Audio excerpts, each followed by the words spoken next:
सुप्रभातम, नमो नमः। RSC coaching में आपका स्वागत है। स्वागत से पहले अपन एक गुरु वंदना कर लेते हैं। गुरुर् ब्रह्मा गुरुर्विष्णु गुरुर्देव महेश्वर गुरुर् साक्षात् परम ब्रह्म तस्मै श्री गुरवे नमः। चलिए देखिए, आज का टॉपिक जो अपना है, आज का टॉपिक अपना बुक से संबंधित है, जिसमें हम आपको पढ़ाएंगे सेकंड पार्ट। इससे पहले हम एक पार्ट हम पढ़ा चुके हैं और सेकंड पार्ट आपका दूसरा है। और आपका देखिएगा, इसमें आपको बहुत अच्छा एक कहानी है कि द्वितीय पाठ है और पाठ का नाम है संगे शक्ति। संगे शक्ति, जिसका आज बहुत ही बड़ा महत्व है। संगे शक्ति का मतलब होता है संगठन। ये शब्द है संगे माने संगठन और शक्ति माने शक्ति या ऊर्जा। अगर जिसके पास संगठन है, शक्ति है, ऊर्जा है, तो वह व्यक्ति कहीं भी किसी भी स्थिति में पीछे नहीं रह सकता। ठीक है ना। इसलिए हमें क्या है कि संगठन में रहना चाहिए। शायद आपने एक बार सुना होगा, वो कहानी थी ना, एक किसान था, उसके 4 बेटे थे। वो क्या है कि आपस में हमेशा लड़ते झगड़ते थे। थोड़ा सा मैं ऐसे जोड़ देता हूँ आपको कि एक किसान था, उसके 4 बेटे थे और वो हमेशा क्या है कि आपस में लड़ाई झगड़ा करते थे और हमेशा इस प्रकार रहते थे। कभी कोई एक साथ नहीं रहना या आपस में द्वेष भाव रखना, इस प्रकार से रहते थे। तो एक बार क्या हुआ कि उनके पिताजी ने उन्हें संगठित रहने के लिए एक कहानी का उनके सामने प्रसारण किया। तो उस कहानी में क्या था कि उन्होंने एक लकड़ी का गट्ठर लिया। गट्ठर जानते हो ना, लकड़ी को इकट्ठा करते थे, वो ले लिया। तो क्या हुआ, जब उन्होंने गट्ठर ले लिया इस प्रकार से, लकड़ी, ये क्या है, लकड़ी, लकड़ी, उन्होंने क्या, लकड़ी गट्ठर ले लिया। लकड़ी गट्ठर लेने के बाद घर ले आए और घर लाने के बाद क्या हुआ, कोई बात नहीं, लाकर रख दिया। फिर उन्होंने क्या किया, इस लकड़ी के गट्ठर में से, इस लकड़ी के गट्ठर में से क्या किया, उन्होंने एक एक लकड़ी निकाली। क्या क्या निकाली, एक एक लकड़ी। और एक एक लकड़ी निकाल करके उस अपने पुत्रों से कहा कि बेटे आओ, आप इनको तोड़ना एक बार। तो उन्होंने उन लकड़ियों को बड़ी आराम से तोड़ दिया। उन लकड़ियों को बड़ी आराम से तोड़ दिया। तो उन्हें उस लकड़ियों को तोड़ने में बिल्कुल भी समय नहीं लगा और ना ही किसी शक्ति की, पावर की, ऊर्जा की आवश्यकता पड़ी। कोई बात नहीं। फिर उन्होंने क्या किया, उन लकड़ियों को पुनः क्या कर दिया, एक गट्ठर में समायोजित कर दिया। एक गट्ठर में क्या कर दिया, समायोजित कर दिया, बांध दिया। और बांधने के बाद फिर बोला, फिर उन्होंने अपने अपने पुत्रों को बुलाया कि बेटे अब आइए और अब आप क्या करना है, इस लकड़ी के गट्ठर को तोड़ना है। क्या करना है, तोड़ना है। जैसे उन्होंने तोड़ने की कोशिश किया, लेकिन वो चारों पुत्र कोई भी उस गट्ठर को नहीं तोड़ पाए, क्योंकि तब वो लकड़ी क्या थी, एक एक थी। इसलिए उनको आराम से, आसानी से तोड़ दिया। जैसे ही उन लकड़ियों का संगठन हुआ, अर्थात उन्होंने अपना बल, अपने गुणों की पहचान बताई, तो उससे लगा कि एक एक लकड़ी को तोड़ने में कोई दिक्कत नहीं आती है। लेकिन जब वो क्या बन जाता है, संगठन बन जाता है, तो उसको तोड़ने में बहुत ऊर्जा लगानी पड़ती है। तो इसलिए यहाँ आपको ये शिक्षा मिलती है कि हमें हमेशा पृथक पृथक या अलग अलग या विभक्त नहीं होना चाहिए। हमें हमेशा संगठन में रहना चाहिए। इसलिए संगे शक्ति कलयुगे कहा गया है कि इस कलयुग में सबसे इम्पोर्टेंट क्या है, संगठन है। तो हम आज आपको संगठन के विषय में सुनाना चाहेंगे। तो ठीक है ना, चलिए ये नोट कर लिया। जो भी इस पाठ से संबंधित, ग्रामर संबंधित जो भी कोई टॉपिक आएगा, संधि का, समास का, कारक का, प्रत्यय उपसर्ग का, हम आपको बीच बीच में स्पष्ट करते चलेंगे। देखिए अब देखो क्या हो रहा है। अब चल रहा है इसमें अपना द्वितीय पाठ। इसमें है नीति कथा साहित्य हितोपदेशः अन्यतम ग्रंथः। अन्यतम एक शब्द आया है अन्यतम।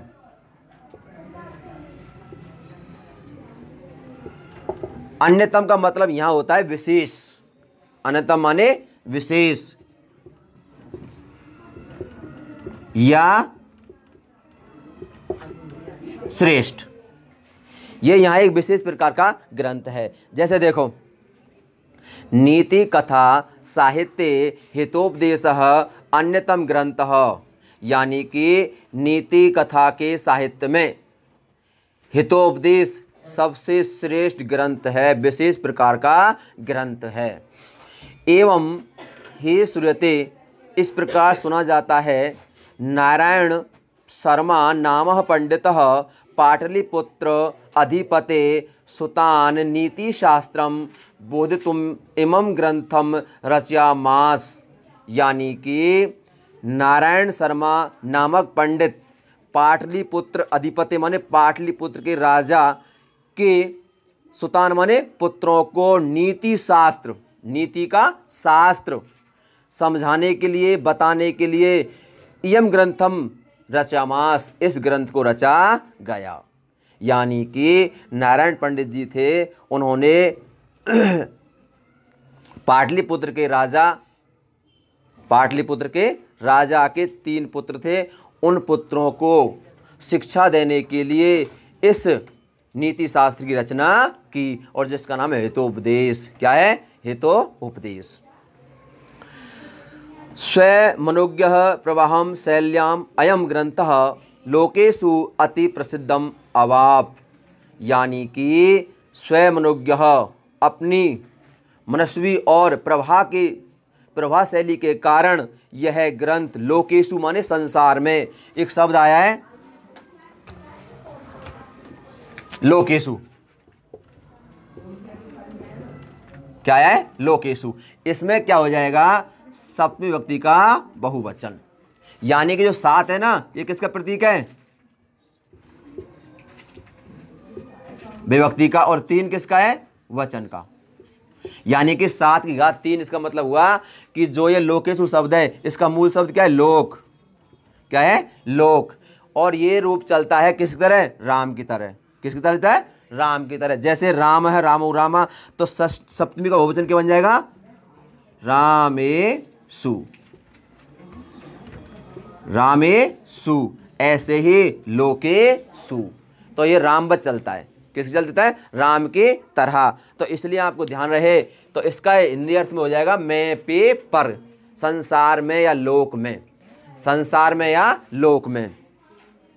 अब क्या होता है?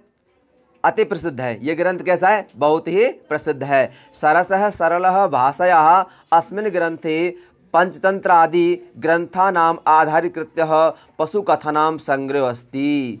सरल सरस भाषा का इस ग्रंथ में पंचतंत्र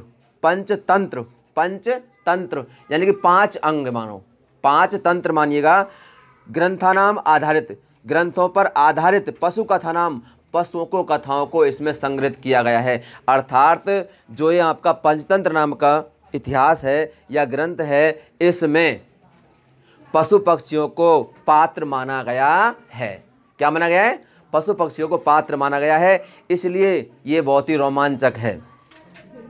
इसके बाद देखिएगा, हितोपदेशस्य 4 परिच्छेदाः उपलभन्ते। हितोपदेश में 4 परिच्छेद हैं। कितने परिच्छेद हैं? 4। एक बात आपको सुनने को मिलेगा कि जैसे आपको संख्या ज्ञान कर रहा हूं, थोड़ा समय क्या कर रहा हूं? संख्या ज्ञान। जैसे देखो 4, ठीक है साहब, ये 4 जो शब्द होता है, यह है तीनों लिंगों में चलता है। कितने लिंगों में चलता है? तीनों लिंगों में। जैसे इसमें लिखा हुआ है चत्वारः। क्या लिखा हुआ है? चत्वारः। ये कैसा है? पुल्लिंग का है। किसका है? पुल्लिंग का। और अगर हम लिखते हैं चत्वारि, ये किसका है? नपुंसकलिंग का है। किसका है? नपुंसकलिंग का है। और हम लिखते हैं चतुरस्रः, ये किसका है? स्त्रीलिंग का।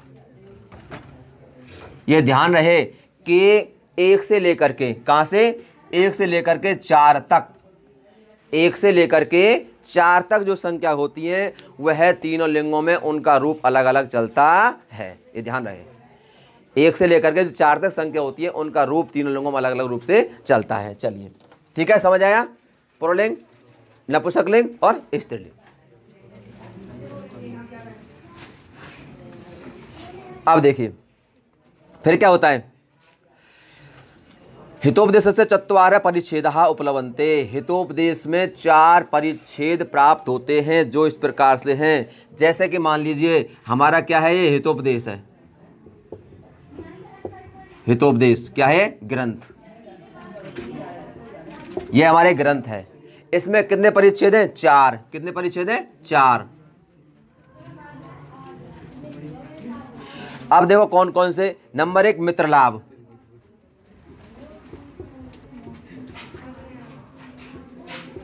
नंबर 2 इसमें स्वदभेद।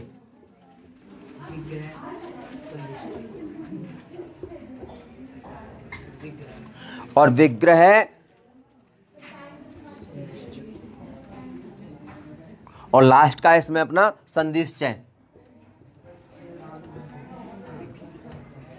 ये देखिएगा, यानी कि मेरा मतलब ये कहने का कि जो हितोपदेश है ना पाठ, हितोपदेश अपना जो ग्रंथ है उसमें कितने परिच्छेद हैं? 4। कितने परिच्छेद हैं? 4 परिच्छेद हैं। एक बात क्लियर। अब बात इस बात की आती है, ही उपदेश हो गया, हितोपदेश हो गया, इसमें कितने परिच्छेद हैं? 4। 1 2 3 4। यहां तक कोई दिक्कत किसी को? अब बात इस बात की आती है कि इसको फिर क्या समझाना मेरे को। इसमें समझना यह है कि हमें जो समझाया जा रहा है वो क्या समझाना चाह रहा हूं मैं आपको। ये समझाना चाह रहा हूं कि जो ये अपना पाठ है ना, ये वाला पाठ संज्ञा शक्ति पाठ, ये कहां से लिया गया है, यह है कहां से लिया गया। अब देखिए क्या कहता है। प्रस्तुतो अयम पाठः, प्रस्तुतो अयम पाठः, यह पाठ मित्र लाभ, यानी कि इस पाठ को कहां से ले गया है? इससे लिया गया है। यानी कि संज्ञा शक्ति पाठ को कहां से लिया गया है? मित्र लाभ से लिया गया है। आई बात समझ नहीं आई कि जो संज्ञा शक्ति पाठ लिया गया है वह मित्र लाभ से लिया गया है। तो अब देखिए, परिच्छेद से प्रथम कथाया संपादित अंशो विद्यते। परिच्छेद की प्रथम कथा का अंश संपादित है। अस्मिन् पाठे, इस पाठ में गुरूणाम अवज्ञा एकीभूय कृत प्रयासश्च फलम वर्णितम अस्ति। अस्मिन् पाठे, इस पाठ में, अस्मिन् माने इस पाठ में गुरूणाम अवज्ञा, गुरुओं के अवज्ञा जानते हो? अनादर। गुरुओं के अनादर का एकीभूयकृत, एकीभूय माने एकीकृत होकर के प्रयास करने पर च माने और फलम वर्णितम, यहाँ फल का वर्णन किया गया है। चित्रग्रीवस्य है अवज्ञां कृत्वा कपोतः जालबद्धः संजाता। यानी कि चित्रग्रीव कौन था? कबूतरों का राजा। चित्रग्रीव कौन था? कबूतरों का राजा था। तो यहाँ बताया जा रहा है चित्रग्रीवस्य अवज्ञाम, चित्रग्रीव की अवज्ञा ने अनादर करके। देखो कृत्वा, क्या शब्द है? कृत्वा। इसमें कौन सा प्रत्यय? कत्वा प्रत्यय, यानी कि क्रिय धातु प्लस कत्वा प्रत्यय। और कत्वा प्रत्यय का प्रयोग कहाँ होता है? कर या कर के अर्थ में, कर या कर के अर्थ में होता है, ध्यान रखना। कत्वा प्रत्यय का प्रयोग होता है कर या कर के अर्थ में। ठीक है, जैसे मैं भोजन करके विद्यालय गया, अहम भोजन कृत्वा विद्यालयम गच्छामि, अहम भोजनम कृत्वा विद्यालयम गच्छामि, मैं भोजन करके विद्यालय गया। तो ऐसे इनका प्रयोग किया जाता है कर या कर के अर्थ में। स्पष्ट? चलिए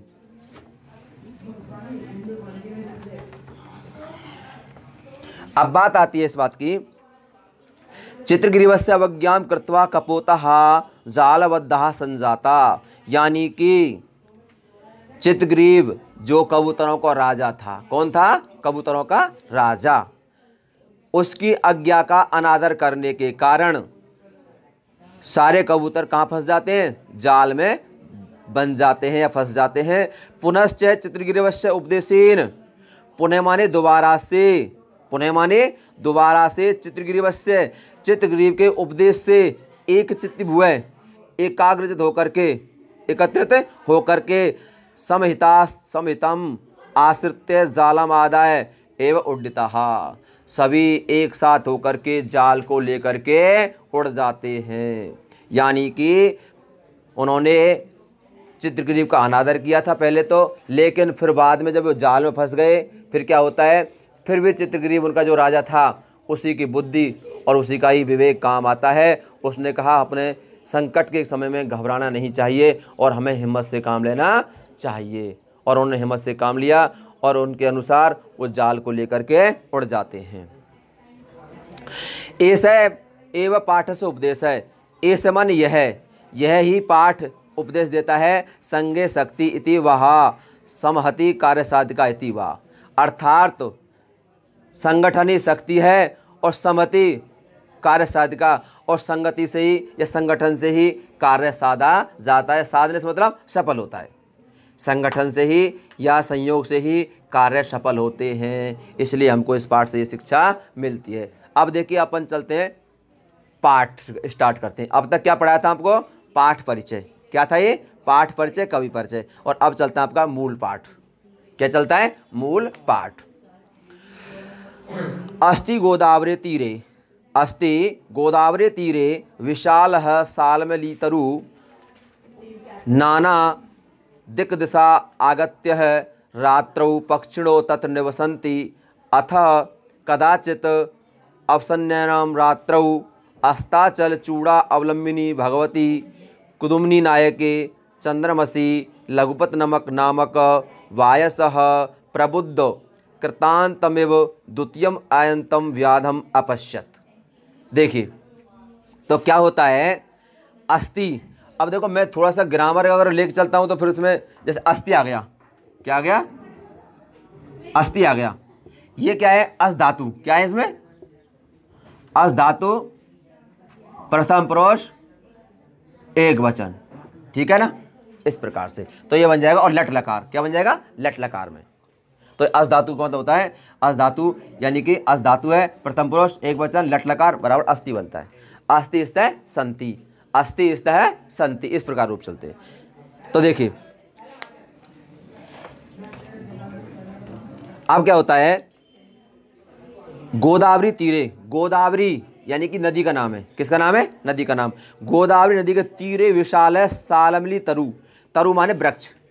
एक सालमली या पीपल या बरगद कह सकते हैं, पीपल या बरगद का बहुत बड़ा गोदावरी नदी के किनारे पेड़ था, ठीक है।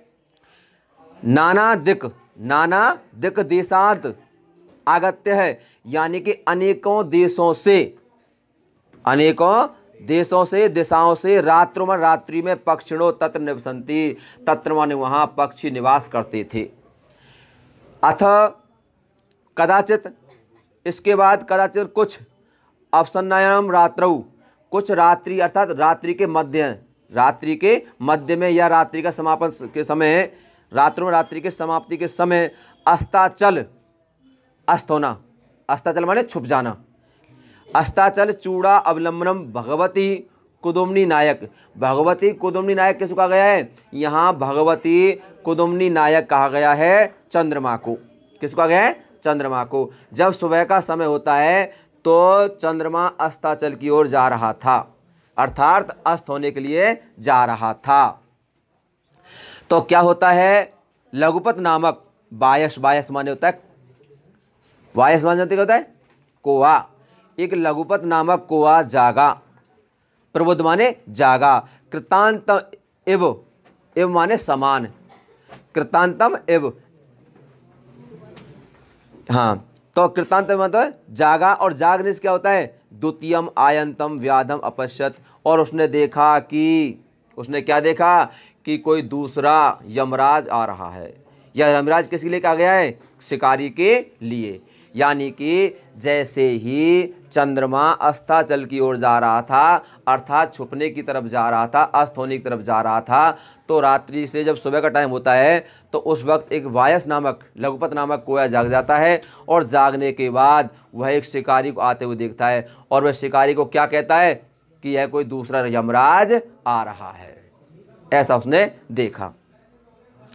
इसके बाद क्या होता है, तम अवलोक्यम अचिंत्यत, तम मन उसे, तम या किसके लिए आया है, ये तम है ना, ये क्या है यहाँ सर्वनाम, क्या है ये, और ये किसके लिए आया है, कोआ, किसके लिए आया है, कोआ के लिए आया है। ये जो आया है तम माने उसे। अब देखो क्या होता है, तम अवलोक्यम अचिंत्यत, उसे देख करके, अचिंत्यत में विचार करने लगा। कौन विचार कर रहा है, कोआ, यानी कि यहां विचार कर रहा है कोआ, किसको देख करके, शिकारी को देख करके, यानी कि शिकारी को देख करके कोआ क्या कर रहा है, विचार कर रहा है। क्या विचार कर रहा है, देखिएगा, अद्य प्रातरेव प्रातः एव अनिष्ट दर्शनम जातम न जाने किम अभिवतम दर्शयति। अद्य माने आज, प्रातः एव सुबह ही, प्रातः माने सुबह ही, अनिष्ट दर्शन, अनिष्ट के दर्शन हुए हैं, न जाने किम अनअभिवतम दर्शति, पता नहीं क्या घटित होगा। आज सुबह सुबह ही अशुभ दर्शन हुए हैं, पता नहीं क्या घटित होगा। भारतीय संस्कृति में कुछ ऐसे ही कुरीतियों पर या पुरानी रूढ़िवादियों पर चल रहे हैं। इसलिए जैसे कभी कभी किसी को सामने कोई बिल्ली रास्ता काट जाती है, तब भी अपन सोचते हैं पता नहीं क्या होने वाला है, अनहोनी होने वाली है। ऐसे ही जब उसने देखा तो कोआ कह रहा है कि आज कुछ अनहोनी होने वाली है।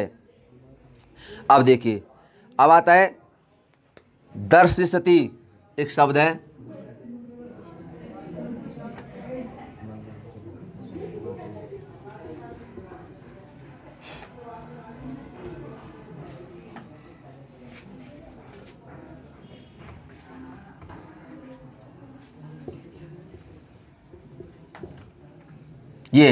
ये पता है दर्शयति किसका शब्द है, ये मूल धातु क्या है इसमें, इसकी मूल धातु है दृश्य, और दृश्य में होता है देखना, दृश्य माने देखना।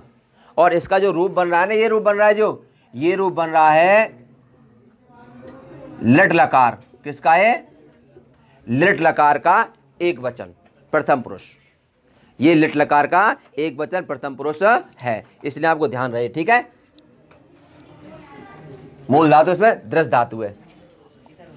अब देखो क्या होता है, अतः तद अनुसरण क्रमेण व्याकुलः चलितः, अथ इसलिए, तत् उसके अनुसरण क्रमेण, उसके पीछे पीछे, किसके पीछे पीछे, उस कोए के पीछे पीछे वह व्याकुल, जानते हो, परेशान होकर के चलता है या दुखी होकर के चलता है। अथ तेन व्याधेन तंडुलकणान विकिरम जालम विस्तीर्णहम, अतः इसके बाद, तेन माने उस, किसने, शिकारी ने, उस शिकारी ने तंडुल कणान, तंडुल कण जानते क्या होता है, चावल, उसने चावल के कणों को विकिरम जालम, पहले तो क्या किया, उस चावल के कणों को बिखेरा, कहाँ, उस जंगल में, और चावल के कणों को बिखेरने के बाद उन चावल के कणों के ऊपर क्या बिछा दिया, जाल बिछा दिया, जालम विस्तीर्णम बिछा दिया। चय माने और, चय माने और, से माने वह है प्रच्छन्नो भूत्वा स्थितः, प्रच्छन्नो जानते हो, छुप करके, प्रच्छन्न माने छुप करके, कौन, शिकारी, शिकारी छुप करके एक जगह बैठ जाता है, किसी झाड़ी की ओट में बैठ जाता है, क्योंकि आपको पता है शिकारी कैसे करते हैं। तस्मिन् एव काले, उसी समय, तस्मिन् प्लस एव, देखो तस्मिन् प्लस एव, एव माने ही, और तस्मिन् उसी समय, उसी समय, उसी समय क्या होता है, तस्मिन् एव काले, काल माने समय, चित्रग्रीव नामः कपोतराजः सपरिवारो वियति विपर्शनं तान् तण्डुलकणान् अवलोकयामासः अपश्यत्, यानी कि उसी समय, किस समय?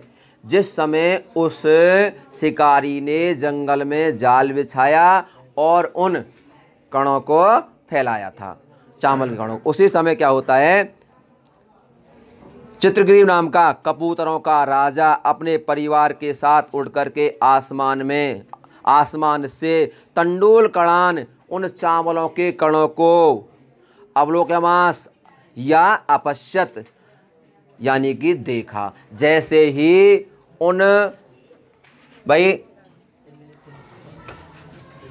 जैसे अपन को नीचे क्या है, इस प्रकार से क्या पढ़े ये कणान, और इसने क्या कर दिया, इस पे बिछा दिया क्या, जाल। ये क्या बिछा दिया है, जाल बिछा दिया है, बहुत गहरा जाल है इस प्रकार से, ठीक है। अब यहां से जाल बिछा हुआ, ये कणान माने कण, किसके कण है, चावल, क्या है ये, चावल पड़े हुए हैं। और यहां से क्या है, पक्षी उड़ रहे हैं, ये क्या उड़ रहे हैं, पक्षी। कहां उड़ रहे हैं, आकाश में, ठीक है जी, आकाश में ये पक्षी उड़ रहे हैं। और उड़ते पक्षियों ने, ये क्या है, ये जंगल है, क्या है ये, जंगल, ये जंगल है, ये चावल के कण है, ये जाल है, ये क्या है, जाल है, ये पक्षी है और आकाश में उड़ रहे हैं। और ये जैसे ही वहां से निकल रहे हैं तो इनका एक कौन था, राजा, कौन था, राजा, और जिसका नाम क्या था, चित्रग्रीव। उसने इन कणों को, ये चावलों को देख लिया, और देखने के बाद क्या होता है, देखिए, तत्कपोतराज तंडुल कणान लुब्धान कपोतान प्रति आहा। लुब्धान जानते हो, लोभ, लुब्धान माने लोभ, यानी कि तत् माने तब या उसके बाद, कबूतरों का राजा कौन, चित्रग्रीव, क्या हो जाता है, वह राजा चित्रग्रीव उन चावल के कणों के लोभ में आकर के कपोतान प्रति आहा, कपोतान माने कबूतरों से, आहा माने कहा, एकथत माने कहा, कुतः अत्र निर्जन वने तंडुल कणानाम संभवः। उसने प्रश्न किया, क्या प्रश्न किया कबूतरों के राजा ने, कुतः माने कहाँ से, अत्र माने यहाँ, कुतः माने कहाँ से, अत्र माने यहाँ, निर्जन वने, कौन सा वने, निर्जन, निर्जन बोले ना, जन रहित, जहाँ लोगों का दूर दूर तक कोई निवास नहीं हो, और ऐसे जंगल में ये चावल के कण, ये चावल के दाने कहाँ से संभव हो सकते हैं, ऐसा उसने सोचा। किसने, कबूतरों के राजा ने। तत् निरुपताम तावत, तत् तब, निरुपताम ठहरो तब तक, तुम ठहरो तब तक, जैसे कहना, अगर कोई चीज़ देख लिया उन्होंने, हमें एकदम से कोई चीज़ पर डिसीजन नहीं लेना चाहिए, तो उन कबूतरों के राजा ने कहा, तुम अभी तब तक रुको, मैं एक बार इसका अवलोकन करता हूँ, इसको देखता हूँ कि स्थिति क्या है, लोकेशन देखता हूँ मैं कि रियल में स्थिति क्या है, कि ये कोई जाल का है या किसी कोई शिकारी का काम है या अपन नॉर्मल है, ठीक है। तो इसमें कहा गया, तत् रूपताम तावत, तब तक रुको, भद्रम इदम न पश्यामी, भद्रम, भद्रम माने ये, भद्रम माने कल्याणकारी, इदम माने ये नेमन नहीं, पश्चिम माने देखता हूँ, कि मित्रों मैं यहाँ कल्याण नहीं देखता हूँ, कल्याण बोले तो हित, कल्याण बोले तो हित, यानी कि मुझे इन दानों में या इन चुग्गे में, इस चुग्गे में या दाने में मुझे हित नहीं दिख रहा है। साफ कहा है, देखो इसमें संधि विच्छेद कर सकते हो आप, भद्रम, भद्रम प्लस इदम, भद्रम प्लस इदम, इदम माने यह है और भद्रमान कल्याण। यह जो चुग्गा है, यह दाने हैं, ये कैसे नहीं है, ये कल्याणकारी नहीं है, ये जो दाने हैं ये कल्याणकारी नहीं है, अर्थात इसमें अपना हित नहीं है, ऐसा उसने सोचा। फिर कहता है, सर्वथा अविचारितम कर्म न कर्तव्यम, हमेशा अविचारितम, बिना विचारे कर्म न कर्तव्यम, हमें कभी भी बिना विचारे कर्म नहीं करना चाहिए, हमें कभी भी बिना विचार किए कर्तव्य नहीं करना चाहिए। अब देखो इसमें एक शब्द आया कर्तव्यम, क्या आया है,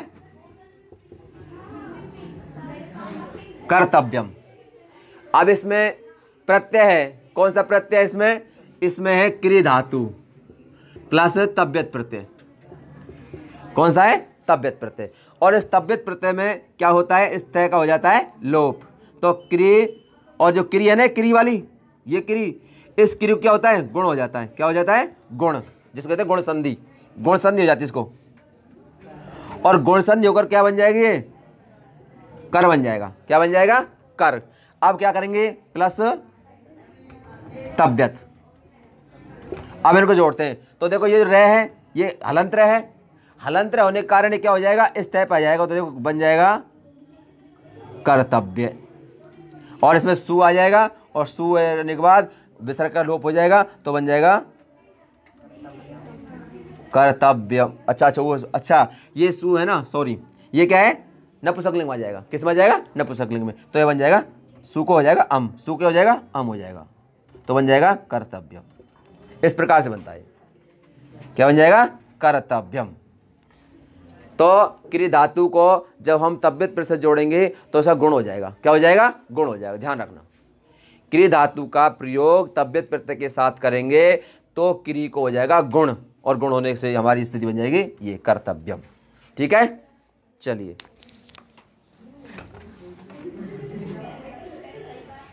इसके बाद क्या होता है, देखो, एतत् वचनम श्रुत्वा। एतत् माने यह, एतत् माने यह। अब एतत् किसका रूप है, अब देखो ग्रामर तो इतना है कि भयंकर है कि संस्कृत में तो ग्रामर ही ग्रामर है टोटल। एतत् आया है, क्या है, एतत्। एतत् जो शब्द है ये एतत् है मूल रूप में ही, इसके रूप चलते हैं एषः, एषः, एषौ, ऐसा, इस प्रकार से। लेकिन यहां बात इस बात की आती है कि जो है एतत् शब्द आया है ना, ये नपुंसकलिंग का है। किसका है, नपुंसकलिंग का। और इसके रूप चलते हैं नपुंसकलिंग में एतत्, एते, एतानि। पुल्लिंग, एक वचन, द्विवचन, बहुवचन। एतत्, एते, एतानि। तो इसमें आया है कि एतत् वचनम श्रुत्वा, जो वचन शब्द है नपुंसकलिंग का है। किसका है, नपुंसकलिंग का है। तो एतत् वचनम श्रुत्वा,